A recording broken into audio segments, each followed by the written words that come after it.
Salut à toutes et à tous, c'est Saïd. Bienvenue dans l'arène. L'arène, c'est le podcast dédié à tous les sports de combat. Welcome dans l'arène.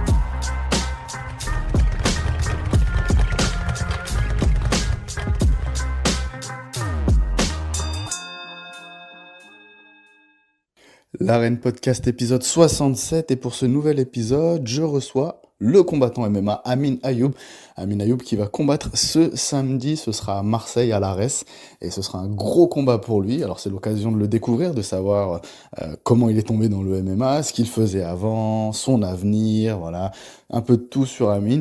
C'est assez sympa et je vous laisse découvrir ça. Allez, bonne écoute. Bon, déjà, Amine, comment ça va? Là, on est dimanche, bah, une petite semaine. Non, attends. Ouais, si, une petite semaine du combat déjà Ouais. à Marseille. Dans quel état d'esprit tu es? Et bon, écoute, je suis super en forme, je me sens bien. J'ai une préparation vraiment qui s'est super bien passée avec pas mal d'allers-retours sur Paris, notamment dans la salle de l'US Métro, donc avec le coach Johnny Frachet. Là, on est dimanche, donc voilà, on entame vraiment la perte de poids drastique et on a hâte d'être à la pesée déjà vendredi. Tiens, justement, tu me parles de la pesée. Est-ce que ça, c'est un moment qui est le plus redouté quand tu es combattant? Parce qu'il y a l'entraînement, tout ce qui est avant, on sait que c'est dur, c'est éprouvant, etc. quand tu prépares. Mais est-ce que ce moment de la pesée, c'est peut-être le plus stressant? Honnêtement, oui. Ouais, totalement. Ouais, totalement. Tous les combattants pourront te le dire, mais c'est honnêtement le moment le plus compliqué, en fait, parce que voilà, c'est là où que tous les derniers réglages rentrent en jeu et qu'il faut pas se louper, quoi. Et du coup, alors comment ça se passe pour toi? Là, tu m'as dit que tu rentrais dedans. Donc, c'est quoi cette semaine où tu fais attention au niveau bah, de la bouffe, tout simplement, quoi, ouais, de la nutrition? Alors là, en fait, on attaque la dernière phase, donc Mhm. qui est une phase de surhydratation. Donc là, je vais commencer à m'hydrater. Enfin, j'ai commencé déjà à boire énormément pour habituer le corps à, à gérer en fait les grosses arrivées de liquide pour pouvoir ensuite pouvoir entamer une phase de déshydratation, quoi. Donc voilà, là c'est assez complexe quand je l'explique, mais nous les combattants on a plus ou moins l'habitude. Donc voilà, là je bois énormément, je coupe les glucides, donc les glucides qui retiennent l'eau dans le corps, et à partir de demain je vais couper aussi le sel. Ah, d'accord, ouais, donc c'est un gros programme et c'est ça que, ouais, comme tu dis, c'est vraiment épuisant. Ça peut être physiquement épuisant et aussi mentalement, quoi, ouais. Ouais, les deux, parce qu'en fait, quand on fait que boire, ben, on passe notre journée aux toilettes, donc c'est fatigant. Quand on va aux toilettes, ben, on perd nos minéraux du corps, donc ça fatigue aussi également. Et surtout, la fin, ce sera la période du sauna et du bain chaud pour aller pouvoir transpirer au maximum et perdre un maximum de poids. Et justement, pendant cette période, la dernière semaine, est-ce que tu t'entraînes quand même? Enfin, c'est quoi? C'est des entraînements moins forts, j'imagine, moins durs. Comment ça se passe? Alors, les entraînements, ils sont beaucoup plus légers. Mhm. Voilà, c'est vraiment de la répétition, du PAO, etc. Et voilà, rien de fou, quoi. D'accord. Alors, donc là, tu combats samedi à Marseille, justement. Est-ce que tu as déjà C'est ça. combattu là-bas? J'ai déjà combattu à Ouais. Marseille, c'était en, wow, je sais plus quelle année, mais j'avais gagné par KO au premier round. D'accord. Tu t'attends à un public comment? Parce que les derniers combats, c'était plus Paris, etc. Mais est-ce que là, tu t'attends à un public aussi chaud ou... Franchement, Marseille, je sais que c'est le feu, hein. Marseille, c'est le feu au niveau du public. Franchement, le public met toujours une ambiance mémorable, donc j'ai hâte d'y être. Et alors, ce combat que tu prépares là, justement, comment tu le vois par rapport à ton adversaire, etc. Est-ce que, j'imagine que le game plan, on va pas en parler, mais voilà, comment tu l'imagines ce combat et peut-être même est-ce que tu veux un KO, un KO rapide, est-ce que tu veux plus montrer ta palette, voilà, comment tu l'imagines?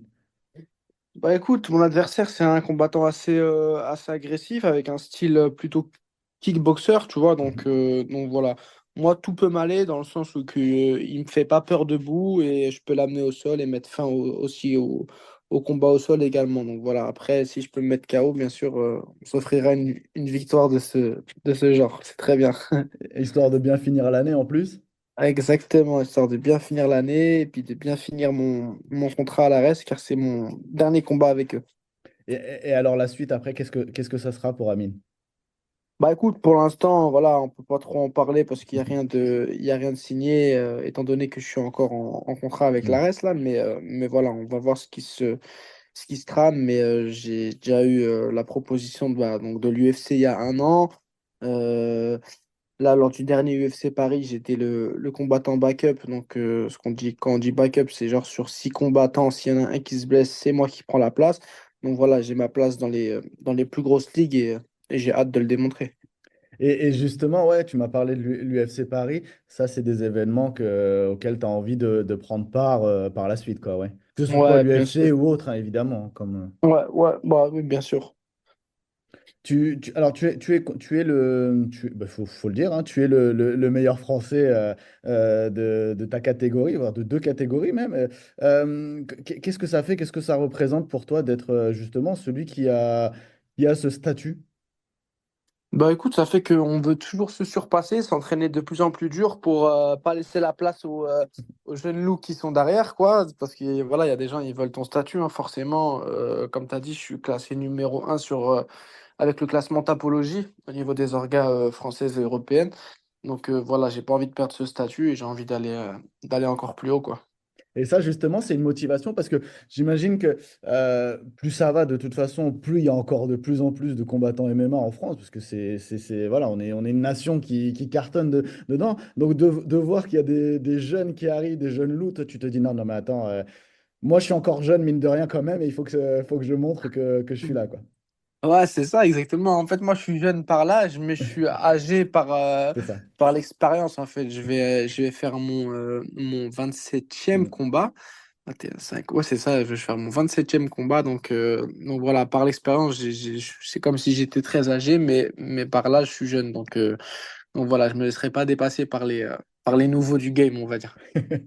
Tu m'étonnes. Et alors, justement, le MMA français, comment, toi qui est depuis un petit moment justement dedans, comment tu l'as vu évoluer entre guillemets? Parce que tu fais partie de cette génération qui a explosé avec le MMA qui a explosé en France, mais maintenant ça fait quoi, 2020 que ça a été légalisé en France, etc. Comment toi tu as vu cette évolution, l'arrivée des jeunes, ton évolution également à toi? Enfin voilà, comment tu as vu ces dernières années? Parce que maintenant ça va faire 5 ans en janvier, quoi, ouais, donc. Comment tu as vu tout ça, cette évolution? Même toi, dedans, comment tu t'es vu évoluer? Franchement, c'est magique, hein. Honnêtement, c'est magique parce que moi, j'étais de la génération où qu'on devait combattre à l'étranger pour Mm. pouvoir pratiquer du MMA. Si on combattait ici en France, c'était sous les règles de Pancras ou de Kempo. À la suite de ça, le MMA a été légalisé, mais il y a eu quand même un temps, en fait. C'est vrai que ça a été légalisé donc en 2020, mais il n'y a pas eu de grosse ligue encore Mm. installée ici, avant les années, avant 2021-2022, quoi. Donc voilà, la transition, elle s'est fait quand même assez lentement. Au-delà de ça, je devais toujours être à l'étranger pour pouvoir combattre. Ça m'a fait plaisir de revenir sur le territoire français. Franchement, c'est combattre à la maison, il y a rien de. Je pense qu'il n'y a rien de tête. C'est super important pour un combattant, d'autant plus que ça faisait 5 ans que je combattais à l'étranger. Donc, euh, donc voilà, honnêtement, c'est du bonus. C'est vraiment pas mal, mais le MMA a de très, très, Mm. très beaux jours devant lui. Et alors justement, je vais revenir un petit peu plus en arrière. Toi, comment tu t'es lancé dans le MMA? Comment tu l'as découvert? Bah écoute, moi, à 14 ans, je commence les arts martiaux par du kickboxing. Mhm. Et à la suite donc d'un cours de kickboxing, une personne qui vient, il me dit, écoute, moi, je fais du MMA et tout un peu à l'extérieur. Et je lui dis, écoute, tu sais quoi, le MMA, je connais pas. Et il me dit, bah regarde, t'inquiète, je vais te donner un. Enfin, renseigne-toi sur le. Regarde le Pride, il me dit à l'époque, en fait, tu vois. Mm. Regarde le Pride. Et bah écoute, j'arrive à choper je crois que c'était un CD, ouais, un CD, un truc comme ça de Pride, tu vois, et je le mets sur ma télé. Et je me dis, ah ouais, c'est un sport super violent, enfin, c'est complet, quoi. J'ai envie d'essayer. Donc finalement, je suis parti avec ce gars-là de l'entraînement, je suis parti dans sa salle essayer et j'ai tout de suite kiffé les phases de préhension, Mm.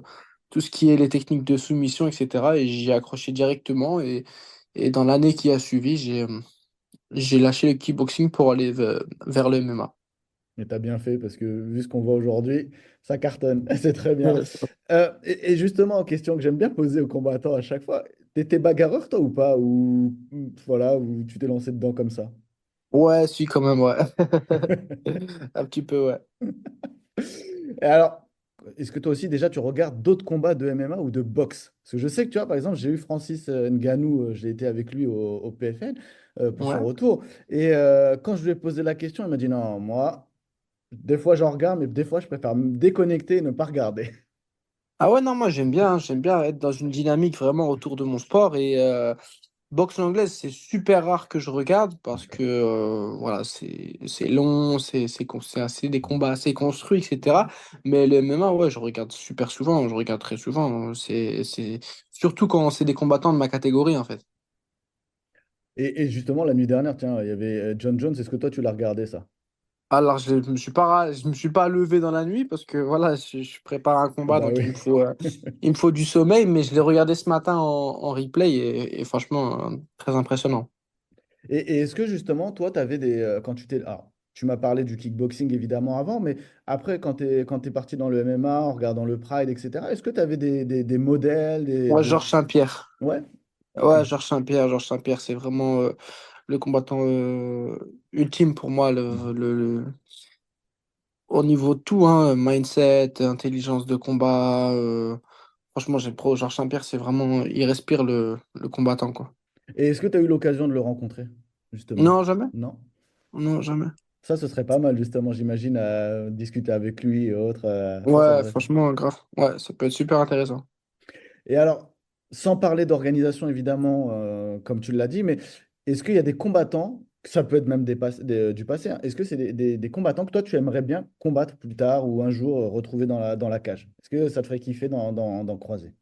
Ouais, de ouf. Bah, des légendes comme Dustin Poirier, des gars comme. Bah, maintenant, ils sont plus trop actifs, mais comme les frères Jazz et tout, tu vois, Mhm. c'est des combattants qui sont super intéressants et tu sais que tu vas faire une guerre avec eux, donc c'est vraiment le top.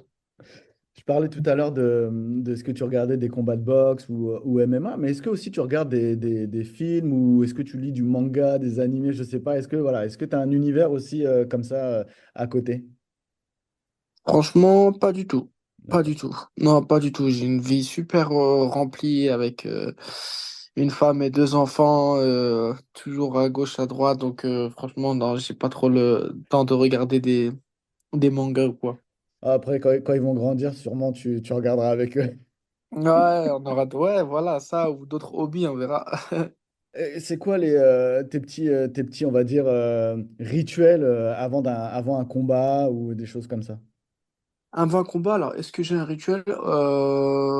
Franchement, pas trop en vrai, pas trop. Voilà, tu parles avant de rentrer dans la cage Ouais, bah, ou... c'est ça. Avant de rentrer dans la cage ou le jour J, tu sais, le jour J, le Ouais. matin, s'il y a un truc, je sais pas, une habitude, un truc que tu manges, genre, tu te dis, tiens, ça, c'est le plat que je mange parce que, je sais pas, la première fois que je l'ai mangé, j'ai gagné, j'en sais rien, tu Ah sais. ouais, non, franchement, j'ai vraiment pas de truc comme ça en fait. Je fais confiance à ma préparation. Je me suis entraîné super dur, donc j'ai pas de petits trucs magiques, on va dire, pour pouvoir performer dans la cage. Mais voilà, je reste focus. Le matin, ça va, je reste encore un peu évasif, on va dire, Hmm. par rapport au combat. La journée également, et aux alentours de l'après-midi, la pression elle commence à monter. Une bonne pression, hein. Mais voilà, j'essaie de toujours rester calme pour pouvoir être énervé seulement au moment du combat, quoi. Et justement, tiens, ça c'est une question aussi que je voulais te poser. L'attente entre un combat, par exemple, tu as fini ce combat-là ce week-end, et après il y a un autre combat. Enfin un autre combat, on ne sait pas quand est-ce qu'il tombera ce combat.